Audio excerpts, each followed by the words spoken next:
क्या हम बजाते रह सकते हैं? रुको, ठीक है। क्या हम इसे थोड़ा और तेज कर सकते हैं ताकि ये और जोरदार हो जाए?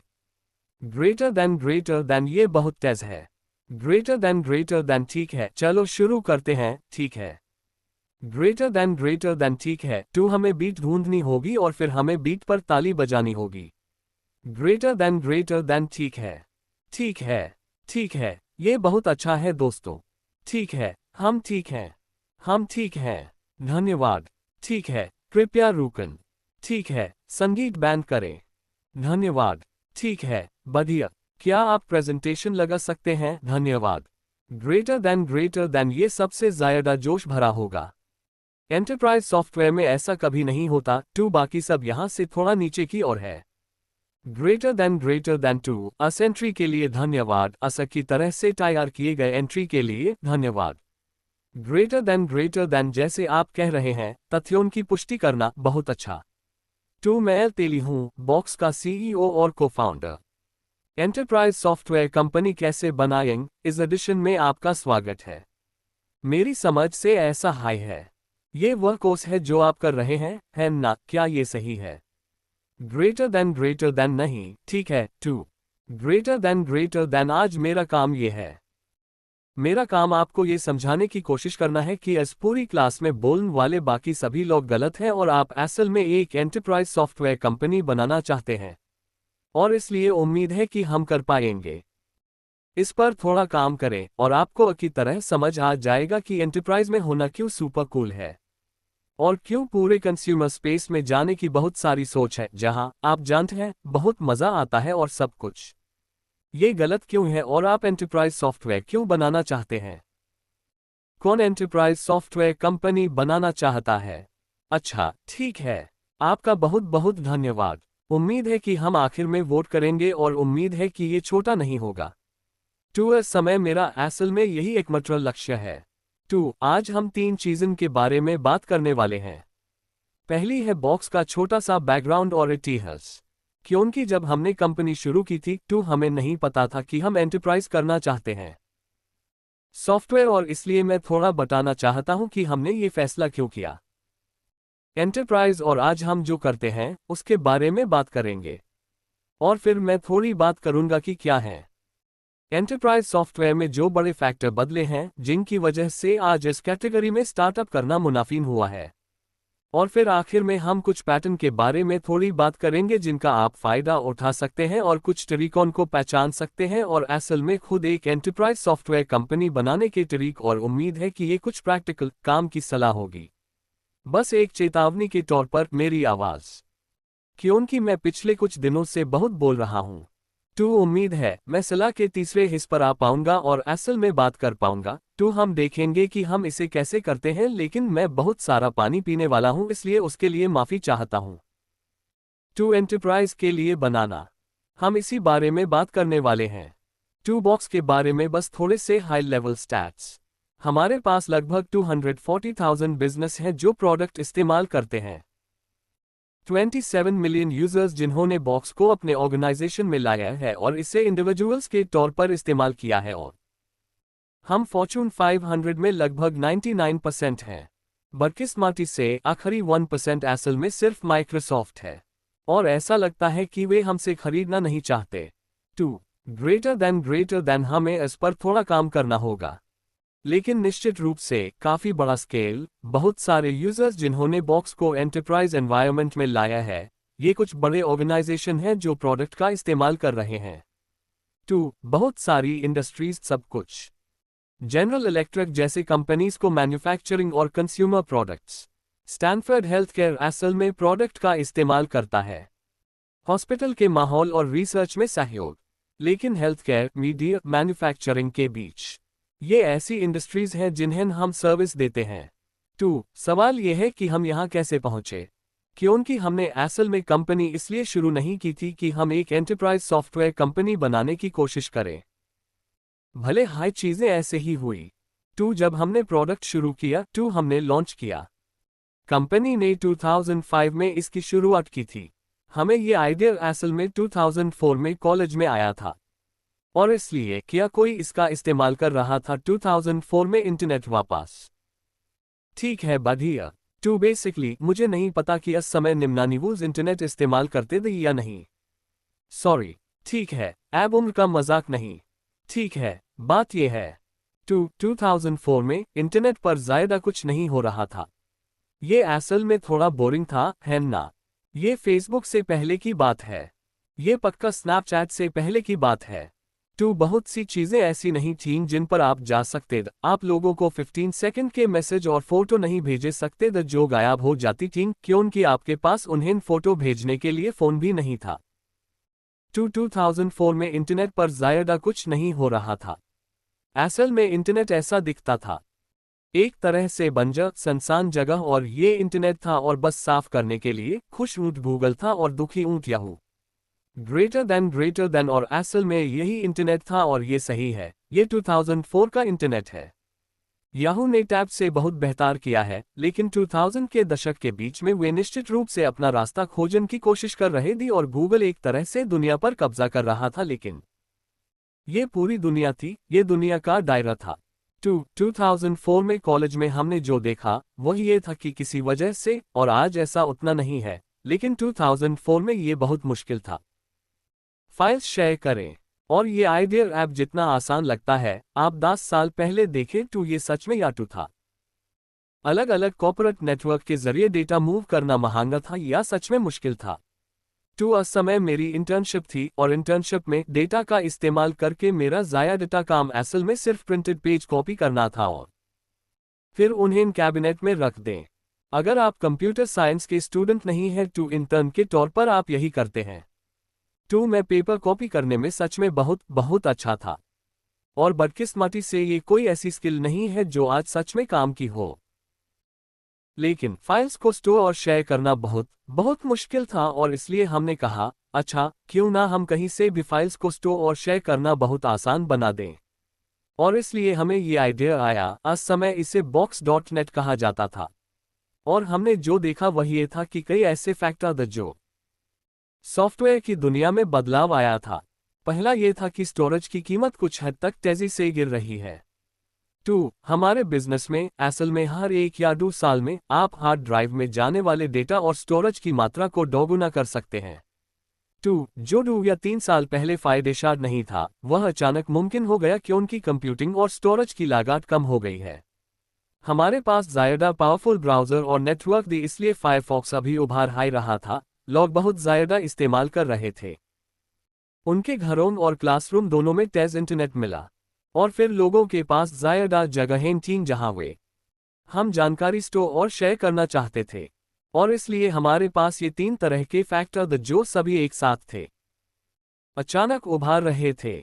और मैं बाद में जब कोई टैक्टिकल सलाह दूंगा तो इन फैक्टर्स को थोड़ा पीछे खींचूंगा, लेकिन सबसे पहली बात जो याद रखनी है वह यह है कि हमेशा इन बदलते टेक्नोलॉजी फैक्टर्स पर ध्यान दें, क्योंकि कोई भी मार्केट जिसमें अंदरूनी तौर पर चाहे रॉ मटेरियल हो या एनेबलिंग फैक्टर्स कोई बड़ा बदलाव होता है, वह एक ऐसा माहौल होता है जो बहुत बड़े तरीके से बदलने वाला होता है। और इसलिए हम बहुत खुशकिस्मत थे कि असल में क्लाउड में डेटा की ज़रूरत बढ़ती जा रही थी, और इसे करने की लागत और संभावना भी तेजी से बेहतर हो रही थी। और इसलिए हमने बॉक्स का ये बहुत तेज वर्जन बनाने का फैसला किया। हमने इसे box.net के तौर पर लॉन्च किया, और आइडिया था चलो फाइल्स शेयर करना बहुत आसान बनाते हैं। और ये आइडिया काम कर गया। हमें मार्क क्यूबन नाम के इस आदमी से एंजल फंडिंग मिली, और ये शार्क टैंक से पहले की बात है, लेकिन ये बहुत मिलता जुलता था। और इसलिए हमें ये फंडिंग मिली और हमने फैसला किया कि ठीक है, ये बहुत रोमांचक होने वाला है। हम कॉलेज छोड़ने जा रहे हैं, हम बे एरिया में जा रहे हैं, और ये बहुत बढ़िया होगा। और जब आप कॉलेज छोड़ते हैं, क्या कोई अभी तक कॉलेज छोड़ता है? ठीक है, अच्छा है, स्कूल में रहो। जब आप कॉलेज छोड़ते हैं, जैसा कि हर कोई सोचता है, ये बस आप जानते हैं अविश्वसनीय होगा, जैसे बिल गेट्स ने कॉलेज छोड़ दिया था। ये बिल गेट्स या माइकल डेल के कॉलेज छोड़ने जैसा होगा। कॉलेज और ये माइकल डेल की तरह सुपर एक्साइटिंग होगा, या स्टीव जॉब्स ने कॉलेज छोड़ दिया था। लोग यही सोचते हैं, लेकिन किसी को कभी याद नहीं रहता कि इस आदमी ने भी कॉलेज छोड़ दिया था। ग्रेटर देन और इसलिए ये कोई गारंटी नहीं है कि ये सफल होगा, लेकिन आप यही करते हैं, और असल में मज़ेदार बात है, मुझे ये भी नहीं पता कि इस आदमी ने कॉलेज छोड़ा था या नहीं। ग्रेटर देन ऐसा लगता है कि यूज ऐसा करना हाई था। ग्रेटर देन अगर कोई उससे जुदा हुआ है तो मैं माफी चाहता हूं, ये इंटरनेट पर बस एक मज़ेदार तस्वीर है। टू ग्रेटर देन टू असल में हमने तय किया कि हम बाहर निकल जाएंगे कॉलेज। हम पहले बर्कली गए और फिर उसके बाद थोड़ा पालो एल्टो चले गए। और हमने तय किया कि हम प्रोडक्ट को फ्री में खोडेंगे। हमें हर महीने लाखों लॉग माइल जो प्रोडक्ट के लिए साइन अप करते थे। 2. हमारे पास प्रोडक्ट का एक फ्री वर्जन था जिसका नाम था अगर आप box.net पर जाते तो आपको 1 gigabyte free file storage space मिलता था जो 2006 में इस समय काफी था। लेकिन हमें बहुत सारे यूजर मिल रहे थे और हम ये पता लगाने की कोशिश कर रहे थे कि क्या करें। और जिस समस्या का हम सामना कर रहे थे वह एक आम समस्या थी जिसका सामना वास्तव में कोई भी स्टार्टअप करता है, लेकिन वास्तव में हमारे बिजनेस मॉडल से पता चलता है कि कंज्यूमर्स के लिए हमने एक बहुत मजबूत, बहुत बड़ा प्रोडक्ट बनाया था और एंटरप्राइज के लिए हमने असल में बहुत छोटा प्रोडक्ट बनाया था। 2. कंज्यूमर्स के लिए हम जिस चीज से जूझ रहे थे वह ये थी कि हमारे पास वे सभी फीचर्स थे जिनके लिए आप पैसे दे सकते थे, लेकिन बहुत से कंज्यूमर्स को उन सभी फीचर्स की जरूरत नहीं थी। और एंटरप्राइज के लिए हमारे पास असल में काफी नहीं थे। सिक्योरिटी। और हमारे पास इस बारे में काफी कैपेबिलिटी नहीं थी कि एंटरप्राइज अपने डेटा का इस्तेमाल कैसे करना चाहते हैं।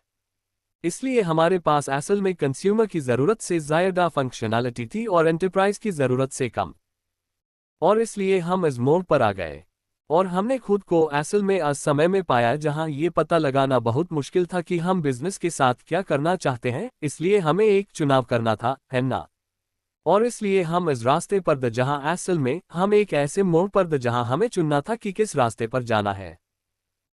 और ये 2006 की शुरुआत बीच से लेकर 2006 के आखिर तक की बात है। मुझे लगता है कि उस समय में 23 साल का था, को-फाउंडर में 22 साल का था।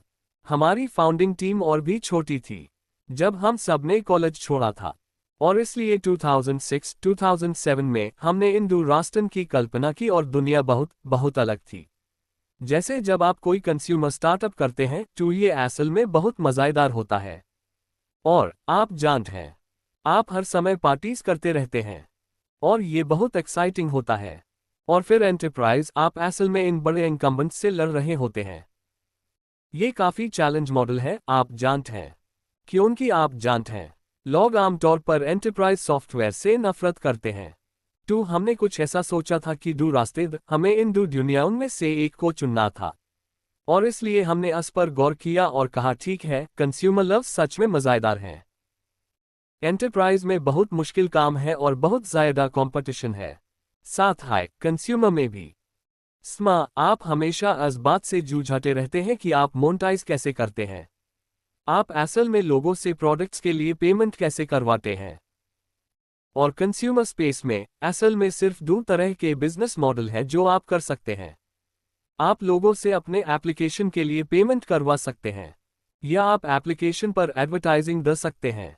और इसलिए आपको थोड़ा नजरिया देने के लिए ये आज के नंबर हैं। आपको स्केल के अंतर का थोड़ा अंदाजा देने के लिए कंज्यूमर की दुनिया में हर साल मोबाइल ऐप्स पर लगभग $35 बिलियन खर्च होते हैं। बहुत बड़ा नंबर है ना? $35 बिलियन आज मोबाइल ऐप्स पर बहुत सारा पैसा खर्च हो रहा है। एडवर्टाइजिंग के लिए global digital advertising market $135 billion का है। आप जानते हैं असल में ज़्यादा कंज्यूमर कंपनीज अगर आप ई कॉमर्स नहीं कर रहे हैं तो लगभग $170 बिलियन की परचेसिंग पावर या इस तरह की सर्विसेज के आसपास ग्लोबल एडवर्टाइजिंग के पीछे जा रही हैं। बड़ी संख्या में वहां बहुत सारे मौके हैं। हालांकि एंटरप्राइज में असल में हर साल एंटरप्राइज पर $3.7 ट्रिलियन खर्च होते हैं। ये है सर्वर, इंफ्रास्ट्रक्चर, सॉफ्टवेयर, नेटवर्किंग, सेवाएं, टेक्नोलॉजी का ये सारा ढेर हर साल खर्च होने वाले कुछ ट्रिलियन डॉलर के बराबर है। और इसलिए हम क्या करते हैं? मुझे एहसास हुआ कि ठीक है, इन दोनों मार्केट के बीच काफी बड़ा अंतर है। हम कस्टमर्स से हर महीने कुछ डॉलर लेने के लिए ले देंगे और गूगल, माइक्रोसॉफ्ट और एप्पल शायद समय के साथ इस प्रोडक्ट को फ्री करने की कोशिश करेंगे।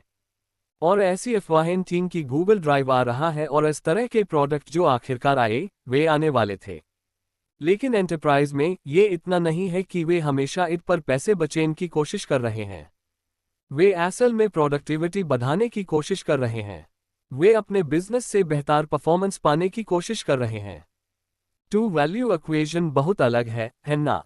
कंज्यूमर में हमारे पास लिमिटेड अमाउंट में पैसा होता है जिसे हम असल में ये पक्का करना चाहते हैं कि हम कम से कम चीज़ों के लिए बचाकर रखें जिन्हें हम खर्च करने वाले हैं। एंटरप्राइज में ये थोड़ा अलग शिफ्ट है, जहां आप असल में सोचने की कोशिश कर रहे हैं, टेक्नोलॉजी से मुझे क्या मिल सकता है और मेरे लिए इसकी कितनी वैल्यू है। ये सच में एक बहुत ज़रूरी डेटा पॉइंट था। लेकिन प्रॉब्लम ये थी कि एंटरप्राइज सॉफ्टवेयर सच में अनसेक्सी था, है ना? फिर से बहुत कम्पेटिटिव, बिजनेस बनाना बहुत मुश्किल। ये कुछ ऐसा नहीं था कि आपको सुबह बिस्तर से उठकर कहना चाहिए था, ठीक है, मैं एक एंटरप्राइज सॉफ्टवेयर कंपनी बनाने के लिए सुपर एक्साइटेड हूं। और उस समय इसका कारण असल में बहुत सीधा था। जिस तरह से आप सॉफ्टवेयर बनाते थे वो बहुत धीमा था। आपको बहुत धीमा होना पड़ता था क्योंकि आप कस्टमर्स के लिए कुछ भी नहीं तोड़ सकते थे। सेल्स प्रोसेस बहुत धीमा था क्योंकि कस्टमर्स को टेक्नोलॉजी खरीदने में बहुत समय लगता है। मुझे लगता है कि हर कोई इस कॉन्सेप्ट का आदी है कि आमतौर पर जब आप किसी कंपनी को एंटरप्राइज सॉफ्टवेयर बेचने की कोशिश करते हैं तो उन्हें असल में सॉफ्टवेयर खरीदने में कुछ साल लग सकते हैं, और फिर उन्हें टेक्नोलॉजी को पहली बार में इम्प्लीमेंट करने में भी कुछ और साल लग सकते हैं। इसलिए बहुत सी कंपनियां हैं, कुछ सालों तक उनकी टेक्नोलॉजी का इस्तेमाल कंपनी में नहीं हुआ। ये एक बहुत बड़ी समस्या लगी, और ऐसा कुछ नहीं जिसका हम हिस्सा बनना चाहते थे। टेक्नोलॉजी अपने आप में काफ़ी कॉम्प्लेक्स है। यूज़र एक्सपीरियंस, मुझे नहीं पता कि कितने लोगों को ज़्यादा एंटरप्राइज सॉफ्टवेयर इस्तेमाल करने पड़े हैं, लेकिन ये आमतौर पर बहुत कॉम्प्लेक्स होता है। आप खुद से पूछते कि भगवान के नाम पर डिज़ाइनर ने पेज पर 47 बटन लगाने की कोशिश क्यों की, और आप इसे समझ भी नहीं पाते, और इसका कारण कुछ ऐसा है जिसके बारे में हम थोड़ी देर में बात करेंगे। लेकिन असल में डिज़ाइन और यूज़र एक्सपीरियंस के लिए कोई प्यार या परवाह नहीं है, सॉफ्टवेयर बस बहुत कॉम्प्लेक्स है। और फिर आखिर में, अगर ये काफ़ी बुरा नहीं था तो अचानक आपको ये सोचना पड़ा कि सॉफ्टवेयर को असल में कैसे बेचा जाए। और जो कोई भी इंटरनेट की पावर को पसंद करता है, उसके लिए अपने कस्टमर तक पहुंचने के लिए एक तरह का सेल्स इंटरमीडियरी रखने का ये विचार सच में बहुत बुरा लगा। जैसे आपको बहुत सारे लोगों को हायर करना होगा जो देश में हर जगह होंगे, और वे आपके कस्टमर के लिए एकमात्र इंटरफेस होंगे। आपको चक नाम के इन लोगों को हायर करना होगा, और चक एक ब्रीफकेस लेकर आएगा और वो कस्टमर को बहुत सारे एंटरप्राइज सॉफ्टवेयर बेचने की कोशिश करेगा। ताकि हम साफ तौर पर समझ सकें, चक ऐसा दिखता है। और यही वो सेल्स प्रोसेस था जिसकी आपने एंटरप्राइज में कम से कम अपने दिमाग में कल्पना की थी। और मेरा मतलब है, चक वह खुश आदमी लग रहा है, लेकिन वह अभी भी आपका सॉफ्टवेयर पाने में एक बिचौलिया है। और हम कह रहे थे, ठीक है, हम इंटरनेट की पावर का इस्तेमाल करके असल में अपनी टेक्नोलॉजी सीधे लोगों तक क्यों नहीं पहुंचा सकते। जब हम बिजनेस को बढ़ा रहे हैं तो हमें एज सेल्स इंटरमीडियरी से क्यों गुजारना होगा। मैं 1 मिनट में बताऊंगा कि हम सेल्स प्रोसेस के बारे में गलत क्यों थे, लेकिन उस समय हमें इस तरह का डर था। और फिर अगर ये काफ़ी मुश्किल नहीं था, 2007 में हमारे पास इन्वेस्टर्स थे जो कह रहे थे, असल में आप किसी भी तरह से एंटरप्राइज में सफल नहीं हो पाएंगे। आप असल में 20 साल के आसपास के लोगों की एक फाउंडिंग टीम है। आपकी टीम में कोई ऐसा नहीं है जो एंटरप्राइज में रहा हो। माइक्रोसॉफ्ट और गूगल और ये सब चीज़ें, या गूगल नहीं बल्कि माइक्रोसॉफ्ट, EMC, Oracle, IBM है। इस तरह की कंपनियां आप पर हावी हो जाएंगी और असल में इसे हासिल करना बहुत बहुत मुश्किल होगा। और सच कहूं तो वे कई एरिया में सही है ना। हम एक बहुत हाई कम अनुभवी टीम थे। ये एक ऐसा स्टेज था जहां हमारे करियर की शुरुआत थी। जैसे मेरे को फाउंडर 13 साल के लगते थे।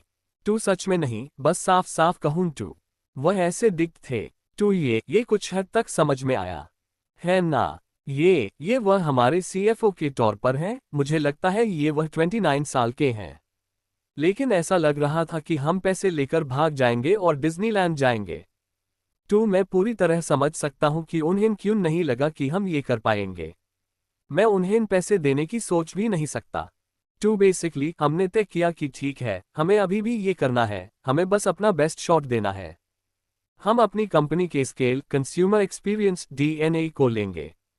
हम देखेंगे कि क्या हम इसे एंटरप्राइज में ले सकते हैं, और फिर हम बहुत खुशकिस्मत कि असल में हमारे पास एक इन्वेस्टर था जो अपने करियर की शुरुआत में हाई था और उसने हम पर दाव लगाया, क्योंकि इस विश्वास के साथ कि एंटरप्राइज में कुछ बुनियादी बदलाव हो रहा है जिसका हम फायदा उठा पाएंगे।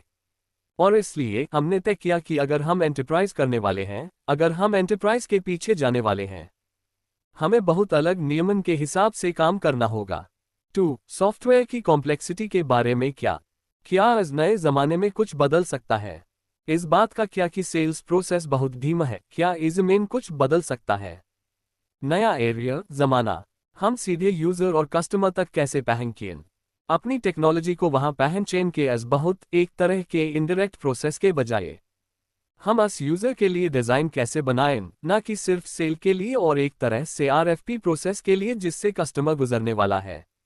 और इसलिए हमने उन सभी फैक्टर्स को देखा जो एंटरप्राइज के लिए सही थे, और हमने कहा हम शायद सभी मामलों में इसका उल्टा नहीं करेंगे, लेकिन हम ये पता लगाएंगे कि टेक्नोलॉजी की दुनिया में क्या बदला है जहां हम इस बदलाव का फायदा उठा सकते हैं और एक बेहतर और नया एंटरप्राइज सॉफ्टवेयर बना सकते हैं कंपनी। और इसलिए यही वो फैसला था जिस पर हमने काम शुरू किया। ये वो रास्ता है जिस पर हम लगभग 8 साल पहले चले थे, और इसलिए हम एंटरप्राइज पर फोकस कर रहे हैं। और इसलिए आज फिर से हमारे पास लगभग 240,000 बिजनेसेस हैं जो प्रोडक्ट का इस्तेमाल करते हैं। और इसका कारण ये है कि हमने बिजनेस मॉडल बनाया, हमने सॉफ्टवेयर बनाया, हमने दुनिया के एक खास वर्जन में काम करने के लिए सॉल्यूशन बनाया, और पता चला कि वो वर्जन वैसा हाई था जैसा हुआ। और मैं थोड़ा इस बारे में बताऊंगा कि दुनिया में क्या बदला है जिसके आसपास हमने अपनी कंपनी बनाई।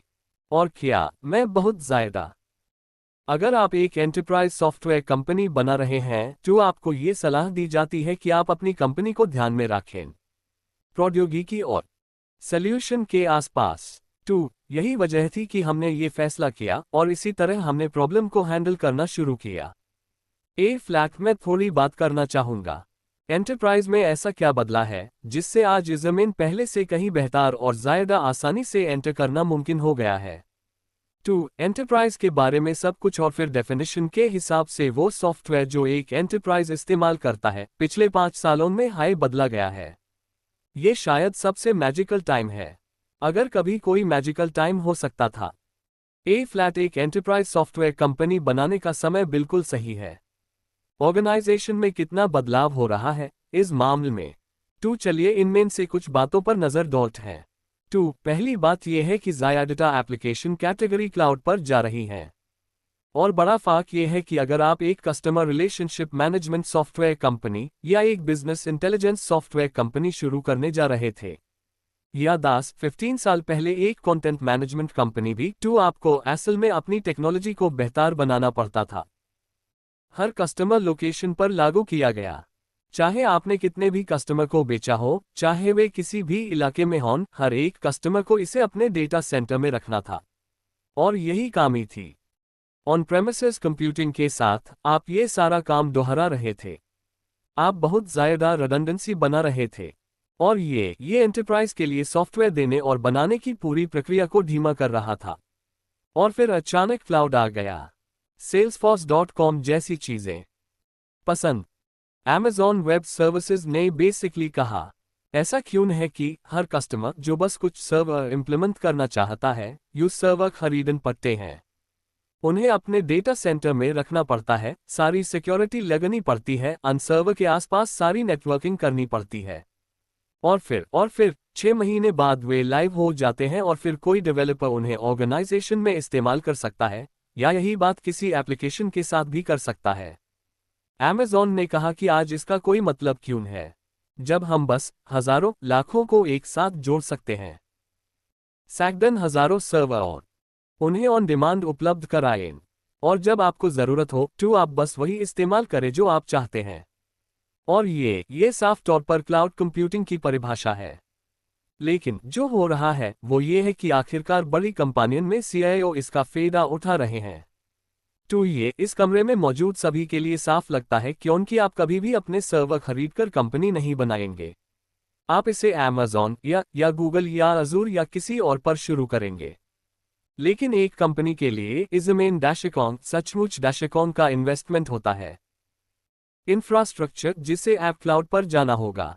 और इसलिए ये साफ है कि ये एक बहुत बड़ा बदलाव है जो आखिरकार हो रहा है। हम महंगी कंप्यूटिंग की दुनिया से सस्ती, कम लाट वाली, ऑन डिमांड कंप्यूटिंग की दुनिया में जा रहे हैं। स्टार्टअप बनाने का फायदा ये है कि कस्टमर्स को वैसी दिक्कत नहीं होती जब वे नई टेक्नोलॉजी अपनाने वाले होते हैं, है ना? जैसे हाई कंप्यूटिंग इतनी ज़्यादा हो जाती है। सस्ता होने पर नए समाधान अपनाना आसान हो जाता है। इसका मतलब है कि उनके लिए बातचीत करना, फिर आपको अपने एंटरप्राइज में इंट्रोड्यूस कराने में उनकी रुकावट बहुत कम होती है, जिससे स्टार्टअप्स के लिए बहुत बड़ा मौका बनता है। हम कस्टमाइज्ड सॉफ्टवेयर की दुनिया से सच में स्टैंडर्डाइज्ड प्लेटफॉर्म की ओर जा रहे हैं। पहले ऐसा होता था कि आपको सॉफ्टवेयर के ऊपर हाई कस्टम इंटीग्रेशन और सभी कस्टम एक्सपीरियंस बनाने पड़ते थे। और अब कस्टमर्स को एहसास हो रहा है कि असल में उन्हें ओपन प्लेटफॉर्म चाहिए और वे प्रोडक्ट के ऊपर की लेयर पर कस्टमाइज कर सकते हैं। पहले ऐसा होता था कि जब आप एंटरप्राइज सॉफ्टवेयर कंपनी बना रहे होते थे तो आप असल में दुनिया की सिर्फ टॉप 5 या 10,000 कंपनीज को हाई बेच सकते थे, क्योंकि सिर्फ इन्हीं कंपनीज के पास सब कुछ था। टैलेंट, इंफ्रास्ट्रक्चर और बजट आपकी टेक्नोलॉजी को एंटरप्राइज में डिप्लॉय करने के लिए।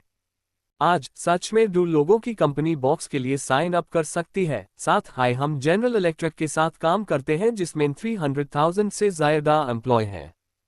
अब आप दुनिया में कहीं भी एक छोटे बिजनेस को सर्विस दे सकते हैं, दुनिया की कुछ सबसे बड़ी कंपनीज के साथ साथ। इसका मतलब है कि आपके पास और भी बड़े मार्केट है जहां आप जा सकते हैं। जो जाहिर है एंटरप्राइज के पीछे जाना एक बेहतर इकोनॉमिक प्रोपोजिशन बनाता है। प्लेटफॉर्म खुद ज्यादा ग्लोबल होते जा रहे हैं, इसलिए हमारे कस्टमर कंपनी शुरू करने के पहले कुछ हाफ में हाई इंटरनेशनल हो गए थे। आमतौर पर अगर आप एंटरप्राइज सॉफ्टवेयर को पारंपरिक तरीके से बने तो असल में इसे बनाने में सालों लग जाते। अंतर्राष्ट्रीय। और फिर आखिर में और शायद सबसे बड़ा बदलाव वो ये है कि मोबाइल डिवाइस, आप जानते हैं, iPhone, iPad, tablet, Android device की वजह से एंटरप्राइज का एक मॉडल बहुत ज़्यादा यूजर लेड हो गया है। और ये असल में ज़रूरी है क्योंकि इट लेड दुनिया में मौजूदा लोग आमतौर पर जीटेट हैं, क्योंकि उनका इट ऑर्गेनाइजेशन, CIO और अस कंपनी के अंदर खर्च करने की पावर के साथ मौजूदा रिश्ता होता है। यूजर लेड मॉडल में यूजर अपनी टेक्नोलॉजी खुद लाते हैं। वे इसे सेल्स टीम में ले रहे हैं, वे इसे मार्केटिंग टीम में ले रहे हैं, वे इसे फाइनेंस में ले रहे हैं, और आप यूजर के हिसाब से सॉफ्टवेयर बना सकते हैं। इसका मतलब है कि वे टेक्नोलॉजी ले सकते हैं, फिर आप एंटरप्राइज को बेच सकते हैं जब वे बेहतर कंट्रोल, बेहतर सिक्योरिटी, बेहतर स्केलेबिलिटी चाहते हैं। आपके पास अभी भी वही बिजनेस मॉडल है, एक ट्रेडिशनल एंटरप्राइज सॉफ्टवेयर कंपनी के तौर पर, लेकिन कंपनी में आने का तरीका ऐप एंड यूजर के जरिए है। ठीक है, ये क्वालिटेटिव फैक्टर चेंज है, बस कुछ क्वांटिटेटिव फैक्टर चेंज हैं। दुनिया में लगभग 2 बिलियन से ज्यादा स्मार्टफोन हैं। इससे दुनिया का हर एक हिट मॉडल बदल जाता है, क्योंकि 10 साल पहले ऐसा होता था, अगर आप किसी एंटरप्राइज के लिए टेक्नोलॉजी मैनेज कर रहे थे, आपको बस मैनेज करना होता था कंप्यूटर और नेटवर्क जो आपकी बिल्डिंग के अंदर थे। लेकिन अब अरबों मोबाइल फोन के साथ आपको असल में नेटवर्क और कंप्यूटिंग को मैनेज करने में सक्षम होना होगा।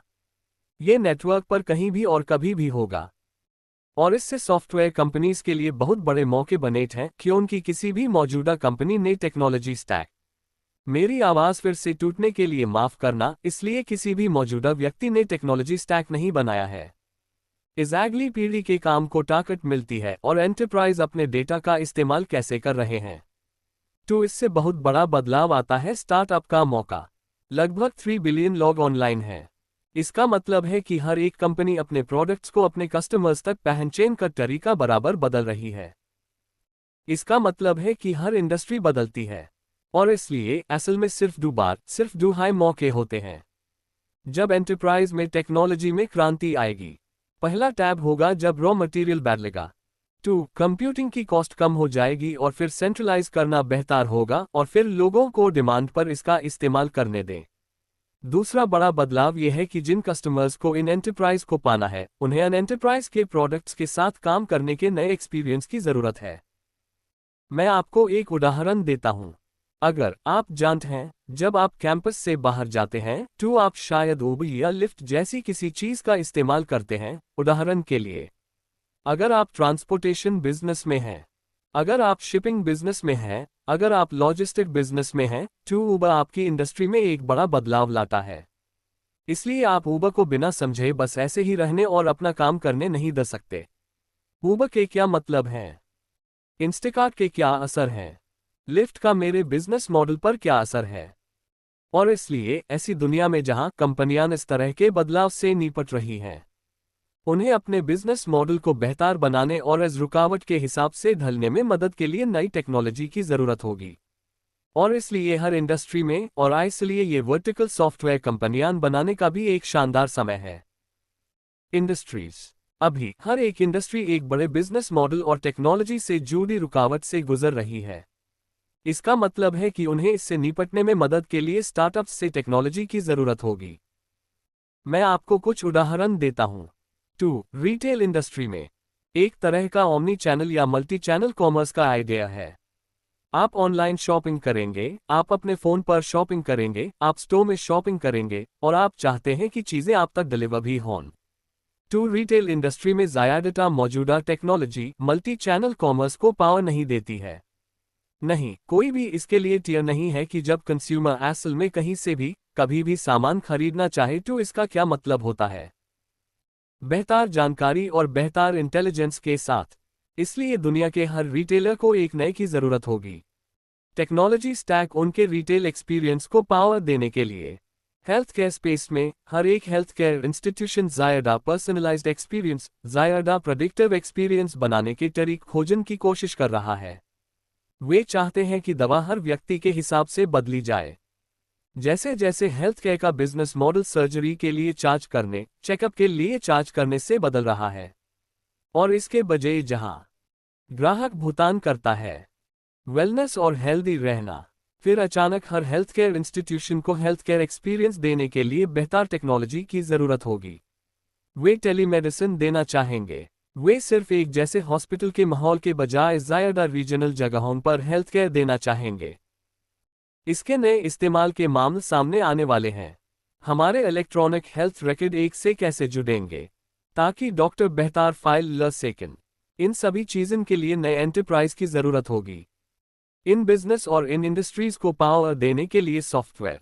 उदाहरण के लिए मीडिया स्पेस में आप जानते हैं, आपके पास एक ऐसी दुनिया है जहां एक इंडस्ट्री सच में लिनियर प्रोग्रामिंग से आगे बढ़ रही है।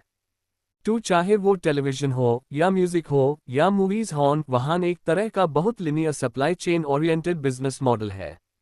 जहां एक फिल्म बनती है, वो 3 महीने के लिए मूवी थिएटर में जाती है और फिर उसके बाद वो आईट्यून्स और इन दूसरे प्लेटफॉर्म पर जाती है। एक ऐसी दुनिया में जहां लोग एक्सपीरियंस चाहते हैं। मांग। तो इससे ये बदल जाएगा कि इंटरनेट पर 3 बिलियन लोगों के लिए डिस्ट्रीब्यूशन कैसे काम करता है। और फिर किसी भी मीडिया कंपनी के पास ऐसा कोई प्लेटफॉर्म नहीं है जो असल में ये पावर दे सके कि वॉट डेटा और जानकारी बड़े पैमाने पर सिस्टम में कैसे आगे बढ़ती है। मैं कल हाई एलए में एक मीडिया कंपनी से मिल रहा था जिसने असल में प्रेडिक्टिव एनालिटिक्स किया है। 3 बिलियन इंटरनेट यूजर्स की आबादी में अपने पोटेंशियल मूवी देखने वालों को ढूंढने के लिए वे चाहते हैं कि वे कैसे सबसे ज्यादा लोगों तक पहुंचें, इस पर हाइपर टारगेटेड रहें। कुछ खास 30 मिलियन लोग जो अलग अलग तरह की फिल्मों के फैन हैं। और इसलिए अचानक आपके पास एक मूवी कंपनी है जिसे असल में बिग डेटा की जरूरत है और उन्हें बिजनेस इंटेलिजेंस और मार्केटिंग ऑटोमेशन की जरूरत है, ये पावर देने के लिए कि वे अपनी मूवी को कैसे मार्केट और डिस्ट्रीब्यूट करेंगे। 2. फिर से 2 इंडस्ट्रीज का एक साथ आना पूरी तरह से अनप्रेडिक्टेबल मैशअप है जहां सभी नए तरह के सॉफ्टवेयर जरूरी होने वाले हैं। 2. हर इंडस्ट्री किसी ना किसी तरह के इस बदलाव से गुजर रही है। आप कोई भी इंडस्ट्री चुन सकते हैं और यूज जूम करके बता सकते हैं कि अगले कुछ सालों में इस इंडस्ट्री के बिजनेस मॉडल को बदलने वाले टेक्नोलॉजी फैक्टर क्या है, और फिर ऐसे सॉफ्टवेयर की जरूरत होगी जो अन एक्सपीरियंस को पावर दे। कूल, क्या हम सब एक हाई पेज पर हैं? बढ़िया। मुझे बस पानी पीना है। 2 अगर आप कुछ कह सकें तो बहुत अच्छा होगा। ग्रेटर देन क्या हम मेरे पानी पीने के तरीक को भी एडिट कर सकते हैं ताकि ऐसा ना लगे कि मैं पानी की कोई अजीब प्रॉब्लम है। ठीक है, कूल। मेरा मतलब है पानी के भविष्य के बारे में सोचो। यूज कौन पावर देगा, है ना? ग्रेटर देन यूज सॉफ्टवेयर की जरूरत होगी, मुझे यकीन है। 2 ग्रेटर देन 2 बेसिकली दुनिया की हर कंपनी। हम सोक्ड हैं, आप जानते हैं, पालो एल्टो में होने की, स्टैनफोर्ड में होने की अच्छी किस्मत है कि हम टेक्नोलॉजी पर बहुत ज्यादा फोकस्ड हैं। और हम टेक्नोलॉजी इंडस्ट्री को एक इंडस्ट्री की तरह सोक्ड हैं, लेकिन असल में जो हो रहा है वो ये है कि हर कंपनी, हर इंडस्ट्री को वे जो करते हैं उसका एक टेक्नोलॉजी हिस्सा। आप भविष्य में टिक नहीं पाएंगे, एंटरप्राइज भविष्य में टिक नहीं पाएंगे अगर वे टेक्नोलॉजी में अच्छे नहीं हुए। अगर उनके पास डेटा का फायदा उठाने और इन नए टूल्स का इस्तेमाल करने की काबिलियत नहीं है।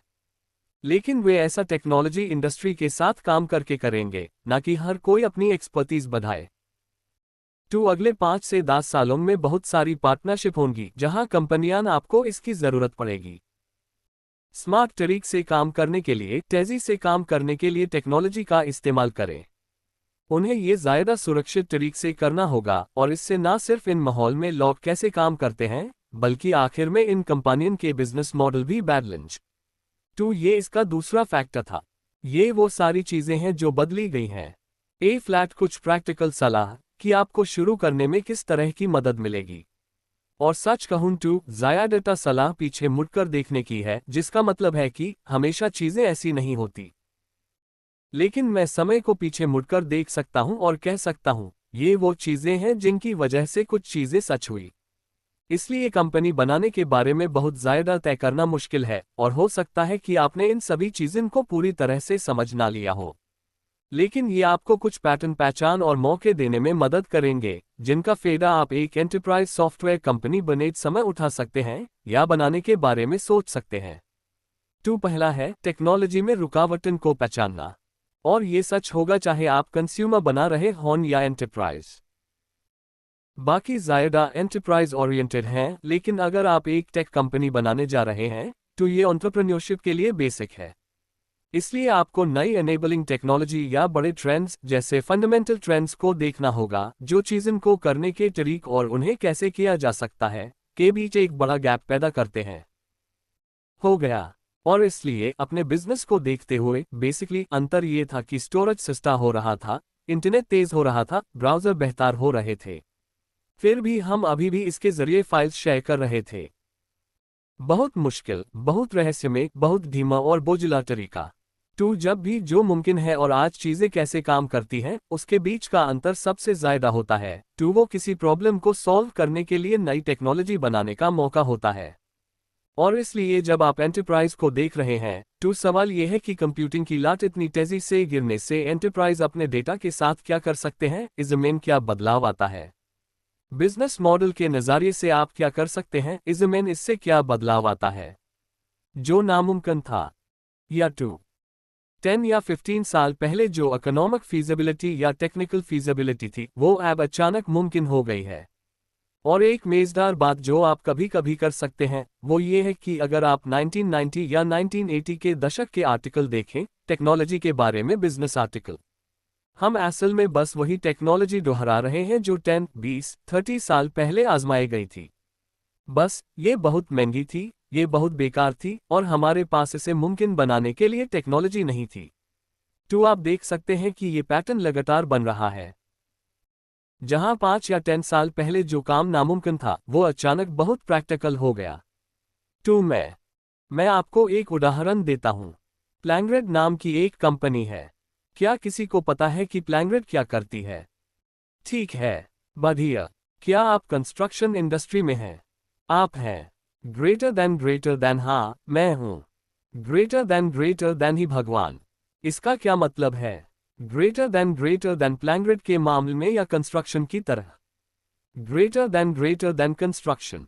ग्रेटर देन मैं एक जॉब साइट पर काम करता हूं। हम बिल्डिंग बुनेट हैं। ग्रेटर देन ही भगवान, ये बहुत बढ़िया है। ग्रेटर देन ठीक है। 2 धन्यवाद। टू मूल रूप से प्लैंग्रिड एक मोबाइल एप्लीकेशन है जो आपको कंस्ट्रक्शन मैनेज करने देता है। प्रोजेक्ट्स, इससे आपको अपने ब्लूप्रिंट्स का एक्सेस मिलता है, कंस्ट्रक्शन प्रोसेस से जुड़े सभी डेटा को मैनेज करने में मदद मिलती है। और इस टीम को एहसास हुआ कि मेरा मानना है कि हर साल $4 बिलियन ब्लूप्रिंट्स प्रिंट करने और सभी प्रिंट्स बनाने में खर्च होते हैं, और जब भी कोई बदलाव होता है तो उन ब्लूप्रिंट्स को अपडेट किया जाता है और फिर इसका असर कंट्रैक्टर्स के एक बहुत बड़े नेटवर्क पर पड़ता है। और कंस्ट्रक्शन के लोग हर बार जब भी कोई छोटा सा बदलाव होता है तो वे हैरान रह जाते हैं। और उन्हें एहसास हुआ कि आप जानते हैं, आईपैड के साथ अचानक हमारे पास ब्लूप्रिंट्स लोड करने और कंटेंट लोड करने के लिए एकदम सही फॉर्म फैक्टर है। और ये कुछ ऐसा है जो कंस्ट्रक्शन इंडस्ट्री में फैल सकता है, जो डिजाइन साइट को छोड़कर जरूरी नहीं कि हाई टेक्नोलॉजी के लिए बदनाम हो। वे ऐसी टेक्नोलॉजी कैसे बना सकते हैं जिससे डेटा एक्सेस, डेटा कोलैबोरेशन की समस्या हो। सच में बहुत आसान और आसान, एक बहुत हाई, आप जानते हैं, ट्रेडिशनल इंडस्ट्री में जो कुछ समय से पूरी तरह नहीं बदली है। तो ये एक तरह से परफेक्ट था, मार्केट में टेक्नोलॉजी में बदलाव की खोज और ये पता लगाना कि ये दोनों चीजें कैसे मिलती हैं।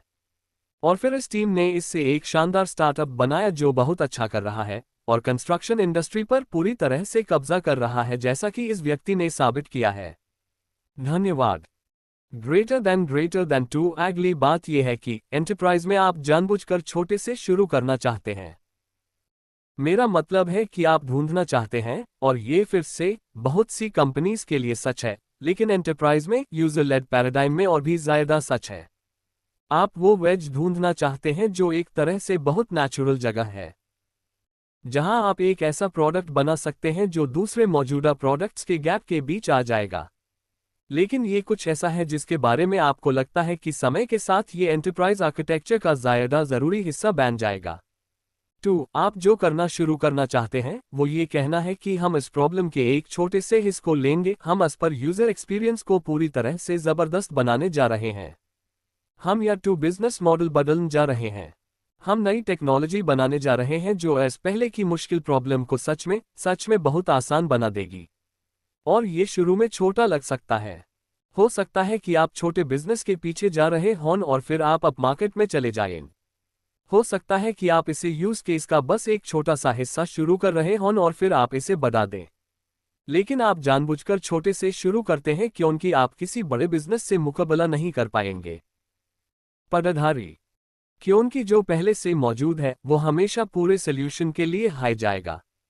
इसलिए आपको ये पता लगाना होगा कि पूरे सॉल्यूशन में कौन सी कमियां हैं जो इतनी बड़ी हैं कि कस्टमर किसी खास टेक्नोलॉजी से प्रॉब्लम सॉल्व करना चाहेगा। लेकिन समय के साथ आप इसे बढ़ा पाएंगे, फिर से या टू बड़े कस्टमर्स तक, या समय के साथ ज्यादा यूज केस तक। इसका एक बढ़िया उदाहरण है ज़ेनपेरोल। टू ज़ेनपेरोल एक ने शुरू किया था स्टैनफोर्ड ग्रेजुएट या स्टैनफोर्ड ग्रेजुएट्स कुछ साल पहले। असल में पता चला कि छोटे लेवल पर पेरोल प्रोसेस बिजनेस एक बहुत हाई, मुश्किल, परेशान करने वाला और बोझिला प्रोसेस है। और ऐसा इसलिए है क्योंकि हम इन्हीं वेंडर्स का इस्तेमाल करते हैं जिन्हें हम डैशकॉन से ऐसा करने के लिए इस्तेमाल कर रहे हैं, और वे डिजिटली ओरिएंटेड नहीं थे। आपको अपने पेमेंट रसीद के तौर पर ईमेल पर नहीं मिलते थे।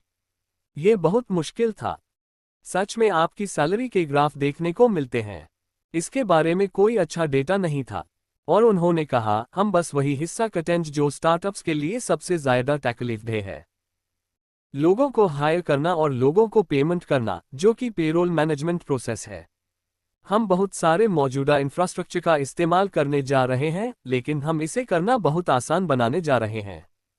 और अब वे समय के साथ मार्केट में ऊपर जा सकते हैं और साथ हाई समय के साथ नई सर्विस भी दे सकते हैं। और होता यह है कि इस मार्केट में जो लोग पहले से हैं, वे शुरू में इस तरह की चीज और पेरोल को देखते हैं और कहते हैं, ठीक है, ये छोटा है, ये सिर्फ छोटे बिजनेस के लिए है, ये बहुत पावरफुल नहीं होगा। लेकिन ये टू बस शुरुआत है, क्योंकि जैसे जैसे उन्हें वो जगह मिलेगी और वे मार्केट में फिट होंगे, वे समय के साथ फिर से बढ़ पाएंगे और ज्यादा सर्विसेज और ज्यादा कैपेबिलिटीज बना पाएंगे। लेकिन उन्हें एक नई कंपनी बनाने और यूज आगे बढ़ाने के लिए बिल्कुल सही मौका मिला। आगे आपको सच में एसिमेट्रीज ढूंढनी है। आप ढूंढना चाहते हैं कि भगवान ठीक है तो क्या हम बाद में कुछ ऑटो या आवाज की कुछ ट्यूनिंग कर सकते हैं ताकि कम से कम ऐसा लगे कि मैं रैप कर रहा हूं।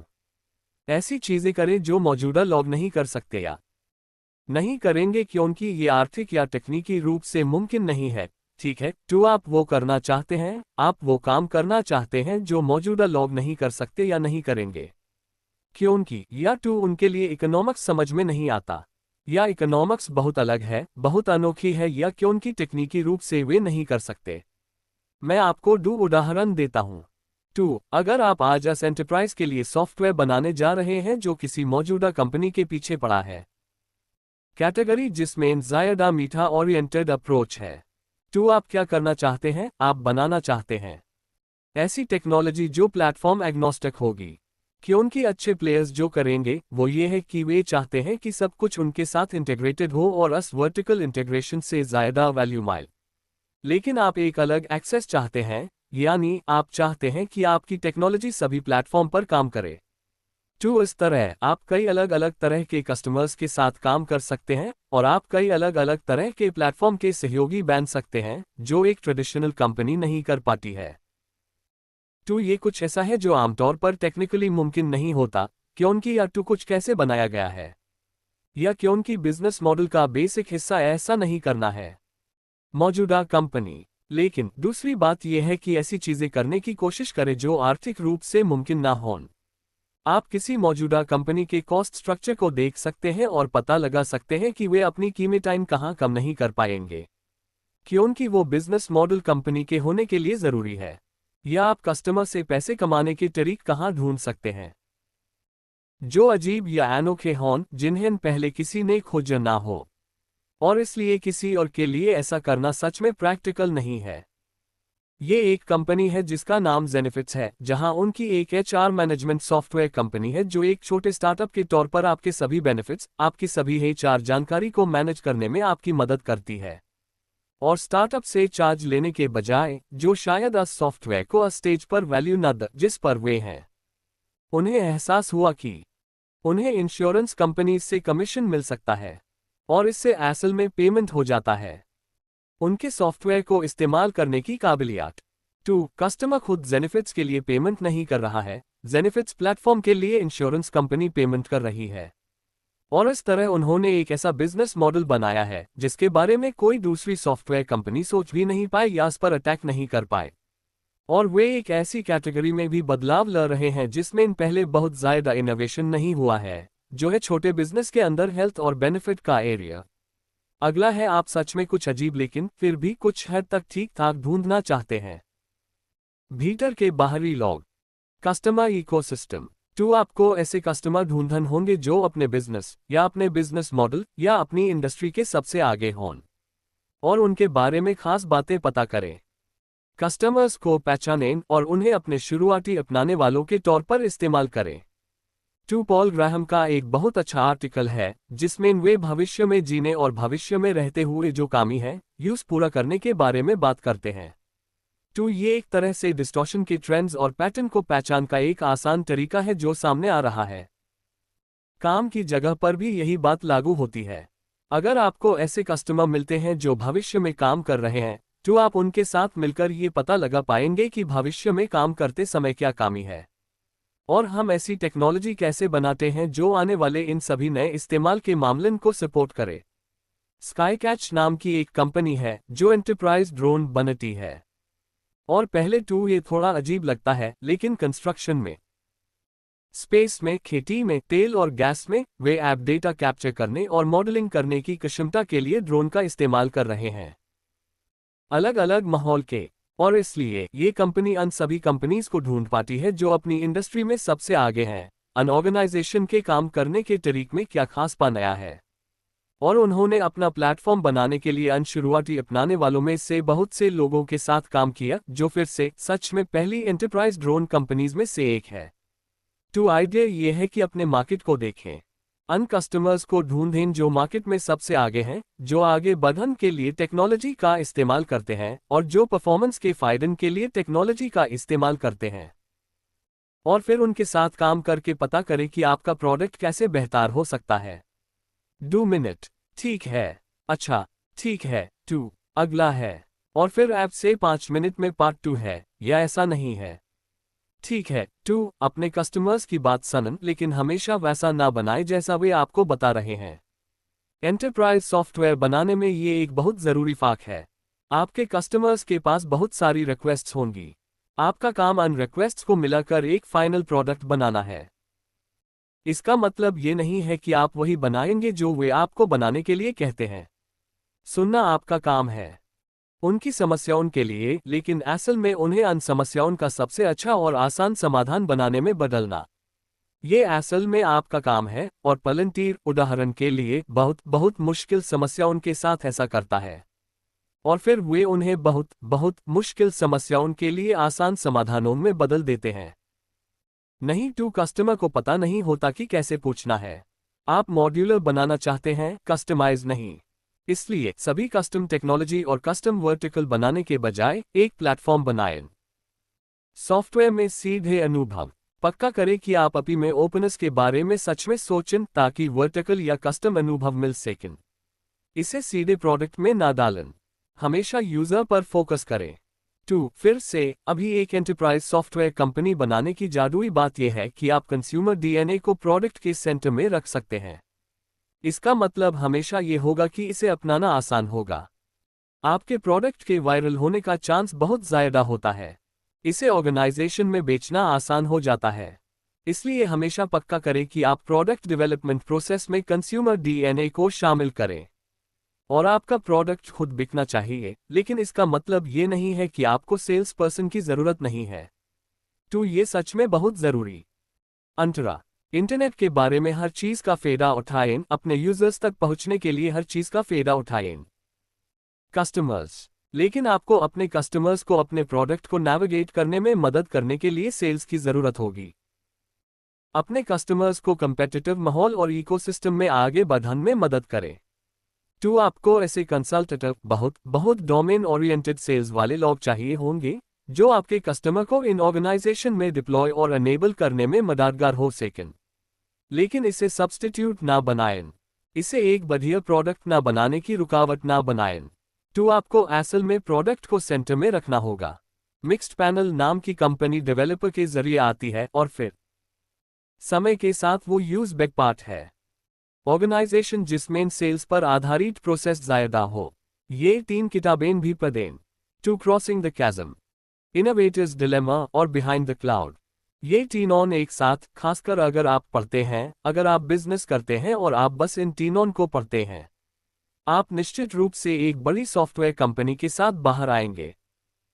और इसलिए आज खत्म करते हुए, अभी जब आप इस कमरे से निकालेंगे, तो एक एंटरप्राइज सॉफ्टवेयर कंपनी शुरू करने का ये बहुत अच्छा समय है। इसलिए मैं आपको शुभकामनाएं देता हूं। और हाँ, अगर ये काम नहीं करता है तो हम हायरिंग कर रहे हैं। 2 और फिर बस एक और बात है कि प्लीज मेरे साथ कंपटीशन मत करना, क्योंकि मेरा पहले से हाई बहुत कंपटीशन है। 2 अच्छा होगा कि या 2 हमारे लिए काम करने आओ, या अपनी खुद की कंपनी बनाओ। 2 आपका बहुत बहुत धन्यवाद। अधिकता